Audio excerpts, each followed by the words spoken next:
Good morning Odisha. आज मे 7 तारिख गुरुवार 30 टी गुरुत्वपूर्ण न्यूज उपर आसंतु नजर पकाइबा। आपण मानक भल पाइबा स्वरूप गोटे गोटे लाइक निश्चित भाव रखिदेवे। बंगलारे निर्वाचन परवर्ती हिंसा, शुभेन्दु अधिकारी पीएम को गुली करी हत्या। पश्चिमबंग विधानसभा निर्वाचन में बीजेपी ऐतिहासिक विजय पर हिंसाकांड थमिबार ना नेउ नहीं। बीजेपी वरिष्ठ नेता शुभेन्दु अधिकारी व्यक्तिगत सहयोगी चंद्रनाथ रथंकु मध्यम ग्राम ठारे गुली करी हत्या करा जायछि। चलंता कार रे जाउथिबा समय दुर्बृत्त माने तांको उपरकु अतर्कित 4 राउंड गुली चालना करथिले।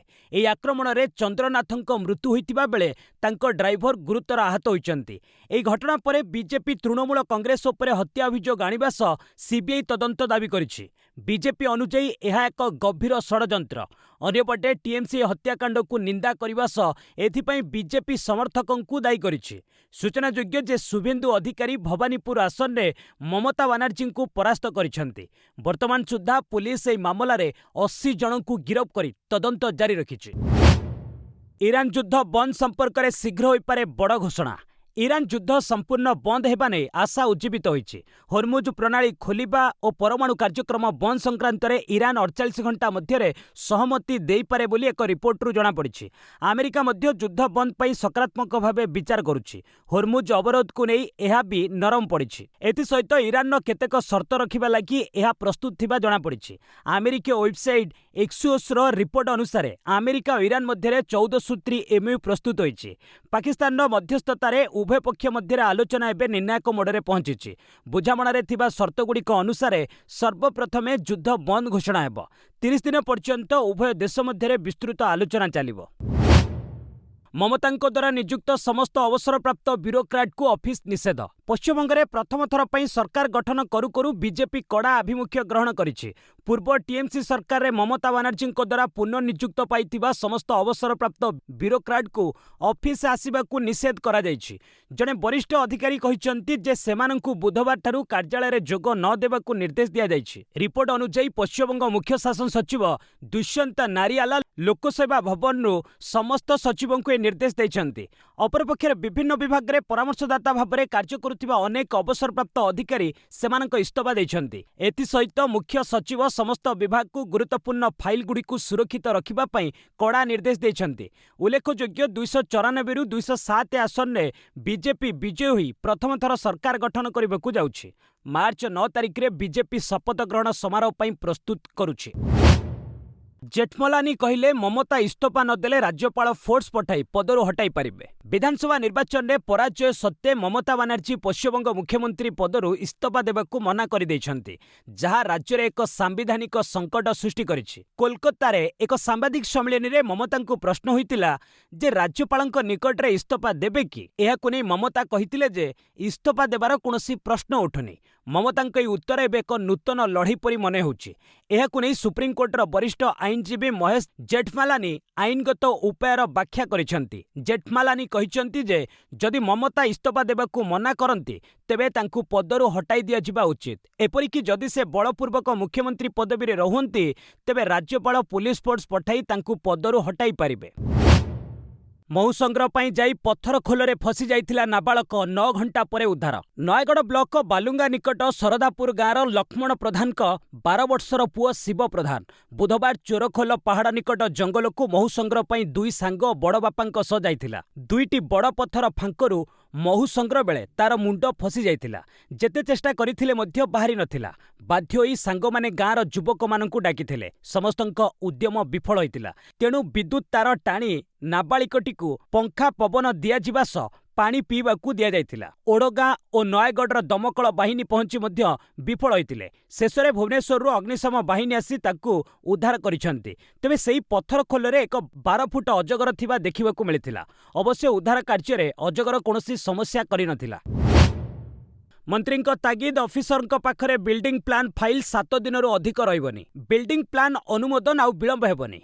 यह किभली त्वरित सेवा देव सेथिपाई पदक्षेप नियाजिब। लोकंकु शीघ्र बिल्डिंग प्लान अनुमोदन देबाकू सरकार प्रयास करुछंती। ଏହା କହିଛନ୍ତି ମନ୍ତ୍ରୀ ଡକ୍ଟର କୃଷ୍ଣଚନ୍ଦ୍ର ମହାପାତ୍ର। ଅଫିସର ଅଧିକ ଦିନ ଫାଇଲ ପକାଇ ରଖିଲେ ଆଉ ବରଦାସ୍ତ କରାଯିବନି। ନୂଆ ଏସ୍ଓପି ଆସିବ। ବିଲ୍ଡିଂ ପ୍ଲାନ୍ ଅନୁମୋଦନ ଫାଇଲ ଚାପିଲେ ଦିନକୁ 250 ଟଙ୍କା ଜରିମାନା କଷାଯିବ। ସେଭଳି କେନ୍ଦ୍ର ସରକାରଙ୍କ ଅର୍ବାନ୍ ଚ୍ୟାଲେଞ୍ଜ ଫଣ୍ଡ ଅଧୀନରେ ରାଜ୍ୟର ଅଧିକ ପ୍ରକଳ୍ପକୁ ସାମିଲ କରି ପାଣ୍ଠି ଅଣାଯିବ। କଟକରେ ଥିବା ହୋଲସେଲ କପଡ଼ା ମାର୍କେଟ ସହର ବାହାରକୁ ଆଣିବାକୁ ଯୋଜନା ହୋଇଛି। ପ୍ରାୟ 200 କୋଟି ଟଙ୍କା ଖର୍ଚ୍ଚରେ କଟକରେ କପଡ଼ା ମଣ୍ଡି ତିଆରି ହେବ। ମୁଖ୍ୟମନ୍ତ୍ରୀ ସ୍ମାର୍ଟ ସିଟି ଯୋଜନାର ପ୍ରଥମ ପର୍ଯ୍ୟାୟରେ 49ଟି ସହରକୁ ସାମିଲ କରାଯିବ। ଭୁବନେଶ୍ୱର ଭଳି କଟକ, ରାଉରକେଲା, ସମ୍ବଲପୁର, ବ୍ରହ୍ମପୁର ଓ ପୁରୀରେ ଇଣ୍ଟିଗ୍ରେଟେଡ୍ କମାଣ୍ଡ କଣ୍ଟ୍ରୋଲ ସେଣ୍ଟର କାର୍ଯ୍ୟକ୍ଷମ ହେବ। ବିବାଦୀୟ କୋଟିଆରେ ଡିଗ୍ରୀ କଲେଜ ପ୍ରତିଷ୍ଠା କରିବେ ଓଡ଼ିଶା ସରକାର। କୋରାପୁଟ ଜିଲ୍ଲାର ବିବାଦୀୟ କୋଟିଆ ଅଞ୍ଚଳରେ ଏକ ଡିଗ୍ରୀ କଲେଜ ପ୍ରତିଷ୍ଠା ପାଇଁ ଓଡ଼ିଶା ସରକାର ପ୍ରକ୍ରିୟା ଆରମ୍ଭ କରିଛନ୍ତି। ରାଜସ୍ୱ ଓ ବିପର୍ଯ୍ୟୟ ପରିଚାଳନା ମନ୍ତ୍ରୀ ସୁରେଶ ପୂଜାରୀ ବୁଧବାର ଏହି ସୂଚନା ଦେଇଛନ୍ତି। ଗତକାଲି ଆଇନ ମନ୍ତ୍ରୀ ପୃଥ୍ୱୀରାଜ ହରିଚନ୍ଦନଙ୍କ ସହ ସେ କୋଟିଆ ଗସ୍ତ କରି ବିଭିନ୍ନ ବିକାଶମୂଳକ କାର୍ଯ୍ୟର ସମୀକ୍ଷା କରିଥିଲେ। ମନ୍ତ୍ରୀ କହିଛନ୍ତି ଯେ କୋଟିଆର ମେଧାବୀ ଛାତ୍ରଛାତ୍ରୀଙ୍କ ପାଇଁ ଭୁବନେଶ୍ୱରରେ ଉଚ୍ଚଶିକ୍ଷାର ସୁବିଧା ମଧ୍ୟ କରାଯିବ। ସୀମା ବିବାଦ ଯୋଗୁଁ ଦୀର୍ଘଦିନ ଧରି ଏହି ଅଞ୍ଚଳରେ ବିକାଶ ବାଧାପ୍ରାପ୍ତ ହୋଇଥିବା ବେଳେ ବର୍ତ୍ତମାନର ସରକାର ଜନକଲ୍ୟାଣକାରୀ ଯୋଜନାକୁ ତ୍ୱରାନ୍ୱିତ କରୁଛନ୍ତି। ଗସ୍ତ ସମୟରେ ମନ୍ତ୍ରୀମାନେ ଅନେକ ସଡ଼କ ପ୍ରକଳ୍ପର ଉଦ୍ଘାଟନ କରିବା ସହ ଜଙ୍ଗଲ ଜମି ପଟ୍ଟା, ରାସନ କାର୍ଡ, ପେନ୍ସନ୍ ଏବଂ ସୁଭଦ୍ରା ଯୋଜନାର ସହାୟତା ପ୍ରଦାନ କରିଛନ୍ତି। ଏହା ସହ ପର୍ଯ୍ୟଟନ ଓ ସ୍ୱାସ୍ଥ୍ୟସେବା କ୍ଷେତ୍ରକୁ ସୁଦୃଢ଼ କରିବା ପାଇଁ ସ୍ୱତନ୍ତ୍ର ପାଣ୍ଠି ମଞ୍ଜୁର କରାଯାଇଛି। ରାଜ୍ୟରେ କମିଛି ତାତି, ଜାରି ରହିବ କାଳବୈଶାଖୀ। ବର୍ତ୍ତମାନ ସାରା ଓଡ଼ିଶାରେ ତାତି ପ୍ରକୋପ କମିଯାଇଛି। ତାପମାତ୍ରା 40 ଡିଗ୍ରୀ ତଳେ ରହିଛି। ମାଲକାନଗିରିରେ ସର୍ବାଧିକ 39.6, ଫୁଲବାଣୀରେ 38.5 ଡିଗ୍ରୀ ଥିବାବେଳେ ଭୁବନେଶ୍ୱର, ତାଲଚେର ସମେତ କେତେକ ସ୍ଥାନରେ ପାରଦ 36 ଟପିଥିଲା। ଆସନ୍ତା 6 ଦିନ ଯାଏ ତାପମାତ୍ରାରେ ବିଶେଷ ପରିବର୍ତ୍ତନ ସମ୍ଭାବନା ନାହିଁ। ପ୍ରତିଦିନ କେତେକ ସ୍ଥାନରେ କାଳବୈଶାଖୀ ବର୍ଷା ସମ୍ଭାବନା ରହୁଛି। ଗୁରୁବାର ଉତ୍ତର ଓ ଦକ୍ଷିଣ ଓଡ଼ିଶାର କେତେକ ଜାଗାରେ ଘଡ଼ଘଡ଼ି ସହ ବର୍ଷା ପବନ ଆଶଙ୍କା ଥିବା ପାଣିପାଗ ବିଭାଗ ପୂର୍ବାନୁମାନ କରିଛି। ଆସନ୍ତା 5 ଦିନ ରାଜ୍ୟର ଅଧିକାଂଶ ଜିଲ୍ଲା ବିଶେଷ କରି ଉପକୂଳ ଏବଂ ଦକ୍ଷିଣ ଓଡ଼ିଶାରେ କାଳବୈଶାଖୀ ସହ ବଜ୍ରପାତ ଆଶଙ୍କା ଅଛି। ପବନ ବେଗ 40ରୁ 50 କିଲୋମିଟର ରହିପାରେ। ଉପକୂଳରେ ଗୁଳୁଗୁଳି ଲାଗି ରହିବ। ତେବେ କେତେକ ବିଶେଷଜ୍ଞଙ୍କ କହିବା ଅନୁସାରେ ଆସନ୍ତା 8ରୁ 9 ତାରିଖ ବେଳକୁ ଘୂର୍ଣ୍ଣିବଳୟ ଓ 11ରେ ଲଘୁଚାପ ହୋଇପାରେ। ସମାଧିରୁ କଙ୍କାଳ ଖୋଳିଥିବାରୁ ପ୍ରାୟଶ୍ଚିତ କରି ଶୁଦ୍ଧି ହେଲା କେନ୍ଦୁଝରର ଜିତୁ ମୁଣ୍ଡା। ଦେଶର ଏବେ କେନ୍ଦୁଝର ଜିଲ୍ଲା ପାଟଣା ବ୍ଲକ ଡିଆନାଳି ଗାଁର ଜିତୁ ମୁଣ୍ଡା ଚର୍ଚ୍ଚାରେ ରହିଛି। ବ୍ୟାଙ୍କରୁ ଦାବି ଅନୁଯାୟୀ 19,300 ଟଙ୍କା ପାଇବା ପାଇଁ ସେ 3 ମାସ ତଳେ ପ୍ରାଣ ହରାଇଥିବା ଭଉଣୀର ମୃତଦେହକୁ ଖୋଳି ବ୍ୟାଙ୍କକୁ ଆଣିଥିଲା। ଏହାପରେ ତାକୁ ଉଭୟ ସରକାରୀ ଓ ବେସରକାରୀ ଭାବେ ସହାୟତା ମିଳିଛି। କିନ୍ତୁ କଙ୍କାଳ ଛୁଇଁଥିବାରୁ ପୁଣି ଥରେ ଜିତୁ ମୁଣ୍ଡାର ପରିବାର ଶୁଦ୍ଧି ହୋଇଛନ୍ତି। କଙ୍କାଳ କାଢ଼ିବା ଘଟଣାର 10 ଦିନ ପରେ ବୁଧବାର ଶୁଦ୍ଧିକ୍ରିୟାରେ ପୁଣି ବନ୍ଧୁବାନ୍ଧବ, ସମ୍ପର୍କୀୟ, ସାଇ ପଡ଼ିଶା ଯୋଗ ଦେଇଛନ୍ତି। ପ୍ରାୟଶ୍ଚିତ ପରେ ଜିତୁ ମୁଣ୍ଡା ଜାତିରେ ମିଶିଛି। ଛେଳି ସହିତ କୁକୁଡ଼ା ପୂଜା କରାଯାଇଥିଲା। କଳା କୁକୁଡ଼ା ପୂଜା ପରେ ଜିତୁ ମୁଣ୍ଡା ରକ୍ତ ପିଇଥିଲା। ଏହାପରେ ଜାତିରେ ତାଙ୍କୁ ମିଶାଯାଇଛି। 400 ଲୋକଙ୍କୁ ନେଇ ଶୁଦ୍ଧିକ୍ରିୟା ହୋଇଥିଲା। ଭୋଜିରେ ହାଣ୍ଡିଆ ସହିତ କୁକୁଡ଼ା ମାଂସ, ଭାତ, ଡାଲମା, ଖଟା ପ୍ରଭୃତି କରାଯାଇଥିଲା। ତାମିଲନାଡୁରେ ବିଜୟଙ୍କୁ ସମର୍ଥନ ଘୋଷଣା କଲା କଂଗ୍ରେସ। ତାମିଲନାଡୁ ନିର୍ବାଚନରେ ଅଭିନେତା ବିଜୟଙ୍କ ଦଳ ଟିଭିକେ ଐତିହାସିକ ସଫଳତା ପାଇଛି। 108ଟି ଆସନରେ ବିଜୟୀ ହୋଇ ଟିଭିକେ ସବୁଠାରୁ ବଡ଼ ଦଳ ଭାବେ ଉଭା ହୋଇଛି। ତେବେ ସରକାର ଗଠନ ଲାଗି ମ୍ୟାଜିକ୍ ସଂଖ୍ୟା 118 ରହିଛି। ଅର୍ଥାତ୍ ବିଜୟଙ୍କ ଟିଭିକେ ଦଳ ବହୁମତଠାରୁ 10ଟି ଆସନ କମ୍ ପାଇଛି। ବିଜୟ ଏବେ ସରକାର ଗଠନ ପାଇଁ ଅନ୍ୟ ଦଳଗୁଡ଼ିକ ସହିତ ମେଣ୍ଟ କରିବାକୁ ଚାହୁଁଛି। ଏହି ଅବସରରେ ରାଜ୍ୟରେ ସରକାର ଗଠନ ଲାଗି କଂଗ୍ରେସ ବିଜୟଙ୍କ ଦଳକୁ ସମର୍ଥନ ଦେଇଛି। କଂଗ୍ରେସ ସାଧାରଣ ସମ୍ପାଦକ କେସି ବେଣୁଗୋପାଳ କହିଛନ୍ତି ଯେ ତାମିଲନାଡୁ ନିର୍ବାଚନ ଫଳାଫଳ ସ୍ପଷ୍ଟ ଭାବେ ଦର୍ଶାଉଛି ଯେ ଲୋକମାନେ ଏକ ଧର୍ମନିରପେକ୍ଷ ସରକାର ଚାହାନ୍ତି, ଯାହା ସମ୍ବିଧାନକୁ ସମ୍ପୂର୍ଣ୍ଣ ଭାବେ ପାଳନ କରେ। କଂଗ୍ରେସର ତାମିଲନାଡୁ ୟୁନିଟ୍ ବିଜୟଙ୍କୁ ସମର୍ଥନ କରିବା ନେଇ ଚୂଡ଼ାନ୍ତ ନିଷ୍ପତ୍ତି ନେବ ବୋଲି ବେଣୁଗୋପାଳ କହିଛନ୍ତି। ଚଳିତ ନିର୍ବାଚନରେ କଂଗ୍ରେସ ତାମିଲନାଡୁରେ 5ଟି ସିଟ୍ରେ ବିଜୟୀ ହୋଇଛି। ନିର୍ବାଚନରେ ବିଜୟୀ ହୋଇଛନ୍ତି 107 ମୁସଲିମ ବିଧାୟକ, କିନ୍ତୁ ବିଜେପିର ଜଣେ ନାହାନ୍ତି। ପଶ୍ଚିମବଙ୍ଗ, ତାମିଲନାଡୁ, କେରଳ, ଆସାମ ଓ ପଡୁଚେରୀ ସମେତ 5ଟି ରାଜ୍ୟର ବିଧାନସଭା ନିର୍ବାଚନ ଫଳାଫଳ ପ୍ରକାଶ ପାଇଛି। ଏହି ନିର୍ବାଚନରେ ମୁସଲିମ ପ୍ରାର୍ଥୀଙ୍କ ପ୍ରଦର୍ଶନକୁ ନେଇ ଏକ ଆଶ୍ଚର୍ଯ୍ୟଜନକ ରାଜନୈତିକ ଦୃଶ୍ୟପଟ ଦେଖିବାକୁ ମିଳିଛି। ଭାରତୀୟ ନିର୍ବାଚନ କମିଶନ ଅନୁଯାୟୀ ମୁସଲିମ ପ୍ରାର୍ଥୀମାନେ ଏହି 5ଟି ରାଜ୍ୟରେ 824 ବିଧାନସଭା ଆସନ ମଧ୍ୟରୁ 107ଟି ଜିତିଛନ୍ତି। କିନ୍ତୁ ସବୁଠୁ ଆଶ୍ଚର୍ଯ୍ୟଜନକ କଥା ହେଉଛି ବିଜୟୀ ହୋଇଥିବା 107 ଜଣ ମୁସଲିମ ପ୍ରାର୍ଥୀଙ୍କ ମଧ୍ୟରେ ବିଜେପିର ଜଣେ ହେଲେ ନାହାନ୍ତି। पश्चिमबंग में सर्वाधिक 40 जन मुस्लिम विधायक प्रार्थी विजयी होती, जो ममता बानार्जी दल टीएमसी 34 जन रही। 140 आसन विशिष्ट केरल विधानसभा 35 जन मुस्लिम प्रार्थी एथर विजयी होई विधायक बनी। आसाम में 126 सीट्रु एथर 22 जन मुस्लिम विधायक विधानसभा को निर्वाचित होती। तमिलनाडु और पुडुचेरी में यथाक्रमे 9 और जड़े मुस्लिम प्रार्थी जीति। एआईएडीएमके अंतकंदल विजय को समर्थन करुछंती 35 विधायक। निकटरे समाप्त तमिलनाडु विधानसभा निर्वाचन में तमिलागा भेट्री काझगम बा टीवीके विशाल विजय एवं राज्य में नुआ सरकार गठन पूर्व बड़ राजनीतिक हलचल देखा मिली। निर्वाचन में तृतीय स्थान हासिल करिथिबा एआईएडीएमके प्राय 35 जन विधायक विजय को समर्थन देबाकू निष्पत्ति नेछंती। एथिजोगु एआईएडीएमके दुई फाळ हेबार विपद वृद्धि पाइछि। जयललिता निधन पर दल पूर्व भांगी सारी। वर्तमान यह घटनाक्रम दलीय महासचिव इंजीनियर पलानीस्वामी समस्या को आहरी बढ़ाई। वरिष्ठ नेता सीबी षणमुगम ए विद्रोही विधायक नेतृत्व नेउछंती। सरकार गठन लगी विजय को समर्थन देवा संपर्क में आलोचना करने को दलर 35 जन विधायक तांको बासभवन में एकाठी होइतिले। टीवीके रे सामिल होई पारंती अभिनेत्री त्रिशा राजनीति रे प्रवेश करी थलापति विजय विपुल सफलता पाइछंती। खूब शीघ्र से तमिलनाडु रे नुआ सरकार गढ़िबे। एबे तांको बांधवी तथा लोकप्रिय अभिनेत्री त्रिशा कृष्णन मध्य राजनीति रे पाद थापिबा अनुमान करा जाउछि। से विजयଙ୍କ दल तमिलेगा भेट्री काझगम बा टीवीके रे सामिल होई पारंती। टीवीके प्रमुख नेता माने मध्य एहा चाहुचंती त्रिशा राज्यर तिरुचिरापल्ली पूर्व आसन उपनिर्वाचन लढंतु बोली सेमाने प्रस्ताव दैछंती। त्रिशा मध्य एही प्रस्ताव को स्वीकार करि पारंती बोली आशा करा जाउछि। सद्य अनुष्ठित निर्वाचन में विजय 2टी आसन जीतिछंती। ताहा हेउछि पेराम्बूर और तिरुचिरापल्ली पूर्व। विजय राजधानी चेन्नई रे थिबा पेरम्बूर आसन को रखिबे। नियम अनुसार तांकु 14 दिन मध्य गोटे आसन छाड़िबाकू पड़िबो। बेंगल निर्वाचन परवर्ती हिंसा 4 मृत। पश्चिमबंग में निर्वाचन फलाफल आसिबा परे 2021 वर्ष परी चलित थर भी हिंसाकांड होइछि। विपुल मात्रा रे केंद्रीय बल मुतयन जोगु मतदान हिंसा मुक्त रहितिले हैं फलाफल परे राज्यर विभिन्न स्थान में हिंसा होइछि। एथिजोगु अन्यून्य 4 जनक मृत्यु घटिलाणी एवं अनेक आहत होइछन्ति। केतेक स्थान में टीएमसी कार्यालय उपरे आक्रमण भंगारुजा सह दलीय कार्यकर्ता घरे भी आक्रमण खबर सामना को आसिछि। नॉर्थ 24 परगणार न्यू टाउन एवं हावड़ार उदयनारायणपुर रे 2 बीजेपी कार्यकर्ता मृत्यु घटिथिबा अभियोग होइछि। कोलकातार बेलेघाट एवं बीरभूमर नानुर रे 2 टीएमसी कार्यकर्ता मृत्यु घटिथिबा अभियोग होइछि। हिंसाकारी को तुरंत गिरफ करने लगी मुख्य निर्वाचन कमिश्नर ज्ञानेश कुमार राज्य मुख्य सचिव समेत police DGP Kolkata police commissioner एवं शीर्ष प्रशासनिक अधिकारी को निर्देश देइछन्ति। माननीय शब्द व्यवहार उपरे अलाहाबाद हाईकोर्ट को गुरुत्वपूर्ण राय। माननीय शब्द व्यवहार उपरे अलाहाबाद हाईकोर्ट निजर मत स्पष्ट करिसेंति। एही शब्द कहा पई व्यवहार करा जिबा उचित से संपर्क रे कोर्ट मत रखिसेंति। सरकार को 3टी स्तंभ मध्यरु जेकोनसी स्थान रे सर्वभौम क्षमता व्यवहार करुथिबा संवैधानिक पदाधिकारी नाम पूर्वरु माननीय शब्द व्यवहार करा जिबा उचित। जस्टिस जेजे मुनिर और जस्टिस तरुण सक्सेना को नहीं गठित खंडपीठ गुरुत्वपूर्ण राय देइछन्ति। गत एप्रिल 30 तारिख रे कोर्ट स्पष्ट करथिले जे एही सम्मानजनक पद पई पद कोनोसी सरकारी कर्मचारी ठारे व्यवहार करा जाई परिबो नहीं जदि सेमाने एक सर्वभौम संवैधानिक पदवी रे थांती। केंद्र और राज्य सरकार मंत्री सुप्रीम कोर्ट हाईकोर्ट विचारपति सांसद विधानसभा बाचस्पति विधायक मानक ठारे एही सम्मानजनक पद व्यवहार करा जिबाकू योग्य। सिंधु नदी मामलाରେ भारतକୁ धमक देले पाकिस्तान वैदेशिक मंत्री। पाकिस्तान पुणी थरे सिंधु नदी संपर्क में भारतକୁ एक स्पष्ट धमक देछि।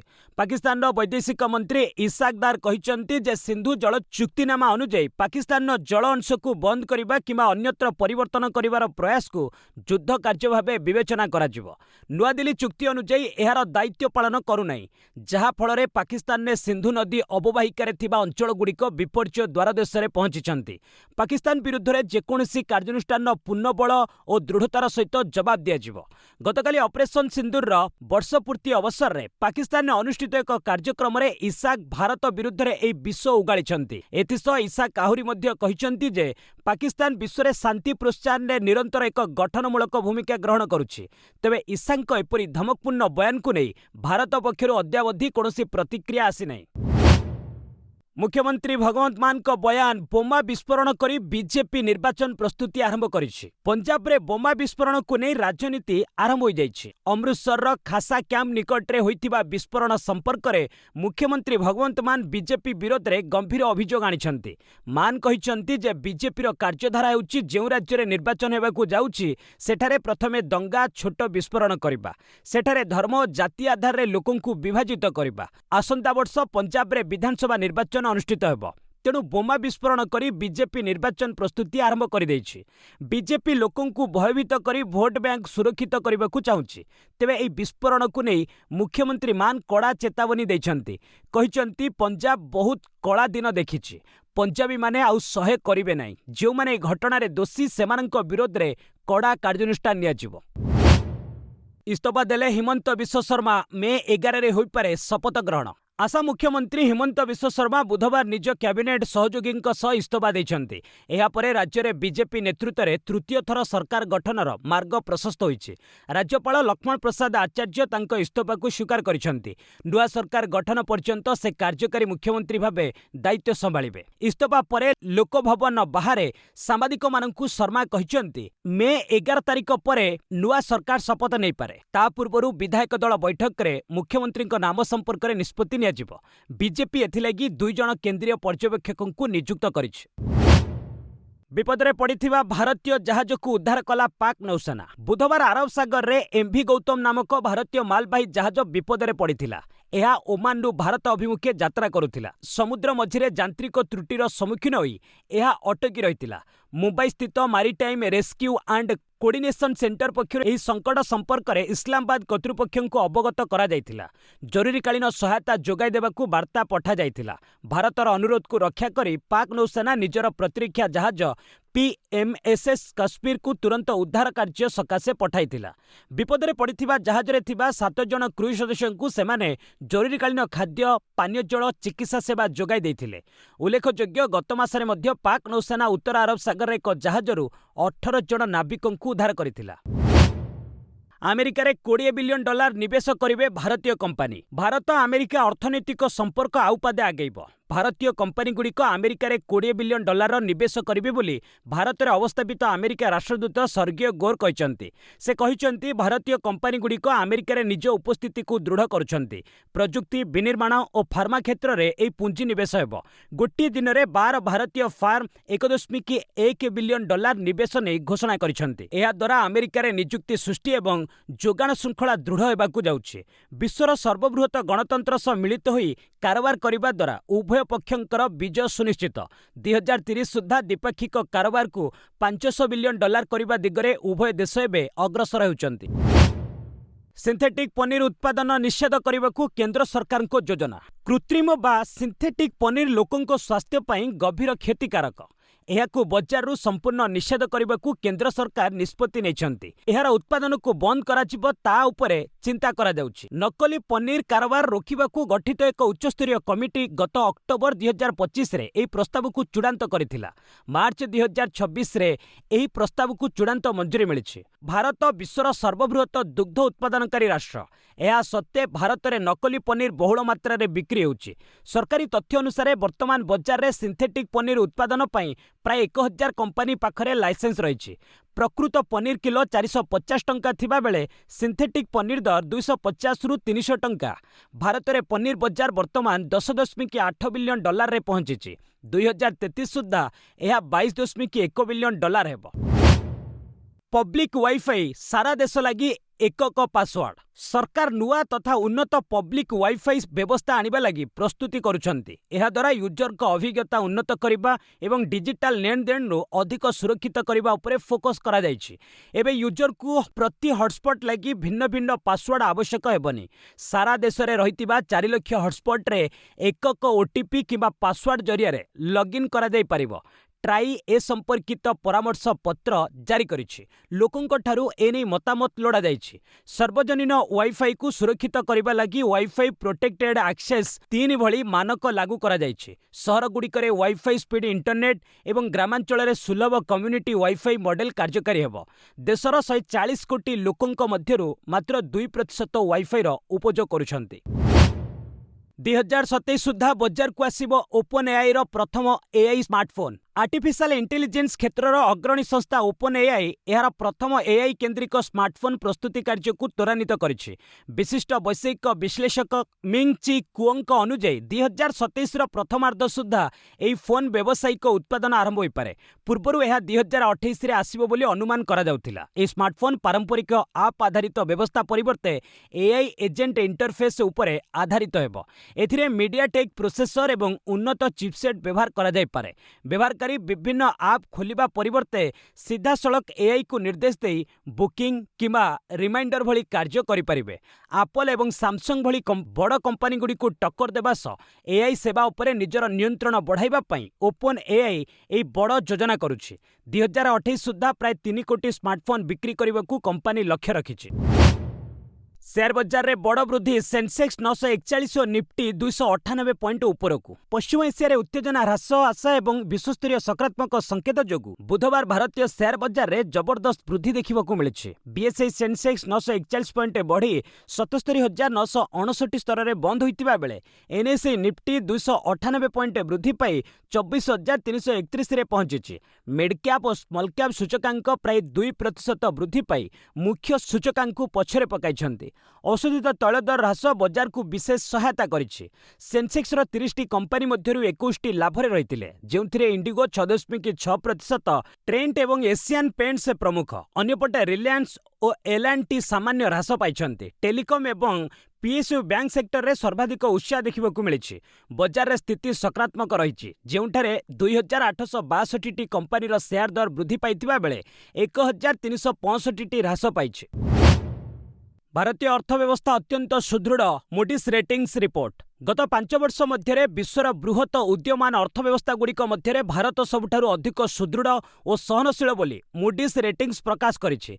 संस्थार नूतन रिपोर्ट अनुसार भविष्यतर जेकोसी वैश्विक आर्थिक झटका को संभाळिबा पई भारत अन्य देशों तुलन में अधिक सक्षम। एहार मुख्य कारण हेउछि भारतर शक्तिशाली वैदेशिक मुद्रा भंडार, स्थिर तथा अनुमानयोग्य नीति एवं सुदृढ़ घरोई पुंजी बजार। विश्व बजार रे वाणिज्यिक तिक्तता भू राजनीतिक अनिश्चितता लगी रही बेले भारतर यह सफलता गुरुत्वपूर्ण। मूडीज अनुसार भारतर स्पष्ट मुद्रानीति और मुद्रास्फीति को नियंत्रण में रखिबा पई ग्रहण करा जायतिबा पदक्षेप बाह्य आह्वान को प्रतिहत करिबारे बेस सहायक होइछि। एहा देशर अर्थनीति को अधिक सुरक्षित करि पारिछि। साइबर सुरक्षा पई सेबीर नूतन टास्क फोर्स साइबर सुरक्षा.ai। भारतीय शेयर बजार नियामक सेबी आर्टिफिशियल इंटेलिजेंस जनित साइबर विपद को रोकिबा पई साइबर सुरक्षा.ai नामक एक स्वतंत्र टास्क फोर्स गठन करिछि। क्लॉड मिथोस भली अत्याधुनिक एआई टूल्स व्यवहार करी हैकर माने सिस्टमर दुर्बलता को शीघ्र चिन्हट करिबार आशंका थिबारु एही पदक्षेप निया जायछि। एही टास्क फोर्स रे बजार भित्तिभूमि अनुष्ठान एवं विभिन्न विशेषज्ञ शामिल अछन्ति। एहा एआई संबंधी विपदर आकलन करिबा सह सुरक्षा रणनीति प्रस्तुत करिवो। सेबी पक्षरु जारी परामर्श अनुसार समस्त पंजीकृत संस्था को सेमानक सिस्टम को तुरंत अपडेट करने एवं मार्केट एसओपी प्लाटफॉर्म व्यवहार करने को कहा जायछि। एहा द्वारा वैश्विक त्रुटि और साइबर आक्रमण को ठीक समय चिन्हट करा जाय पुंजी बाजार को सुरक्षित रखा जाय परिबो। अहमदाबाद रे खेला जीव आईपीएल फाइनाल जारी हैला प्लेऑफ कार्यसूची। चलित आईपीएल 19तम संस्करणर प्लेऑफ लगी बीसीसीआई पक्षरु वेन्यू तालिका बुधवार प्रकाश करा जायछि। मे 26 रु 31 तारिख मध्य प्लेऑफ मैच खेला जिवो। पॉइंट टेबुलर शीर्ष 2 स्थान रे रहितिबा दल मध्य प्रथम क्वालिफायर मे 26 रे धर्मशाला रे अनुष्ठित हेबो। सेही भली मे 27 तारिख रे eliminator match new Chandigarh stadium रे खेला जिवो। पॉइंट टेबुलर शीर्ष 2 स्थान रे रहितिबा दल मध्य प्रथम क्वालिफायर मे 26 रे धर्मशाला रे अनुष्ठित हेबो। सेही भली मे 27 तारिख रे eliminator match new Chandigarh stadium रे खेला जिवो। एथिरे पॉइंट टेबुल तृतीय चतुर्थ स्थान रे रहितिबा सह सामना सामनी हेबे। सेही समान वेन्यू रे मे 29 रे क्वालिफायर 2 मुकाबिला खेला जिवो, जेउथिरे क्वालिफायर 1 रो पराजित दल एवं एलिमिनेटर विजयी दल मध्य मैच खेला जिवो। चलित आईपीएल ग्रांड फाइनाल मे 31 रे अहमदाबाद नरेंद्र मोदी स्टेडियम रे खेला जिवो। बीसीसीआई पक्षरु बुधवार यह सूचना दिया जायछि। आरसीबी मैच लगी दल सह रायपुर यात्रा कलेनी पांड्या। चलित आईपीएल रे मुंबई इंडियंस यार परवर्ती मैच रे रॉयल चैलेंजर्स बेंगलुरु तथा आरसीबी को भेटिबो। मे 10 तारिख रे मैच रायपुर रे खेलाजिबो। तेबे मैच खेलिबा लगी मुंबई दल सह नियमित अधिनायक हार्दिक पांड्या रायपुर यात्रा करिनांती। बुधवार अपराह्न रे खेलाड़ी माने मुंबई विमान बंदरु यात्रा करथिले मध्य पांड्या दल सह नथिले। रिपोर्ट अनुसार पांड्या 9 तारिख रे दल सह जोग देबार संभावना रहिछि।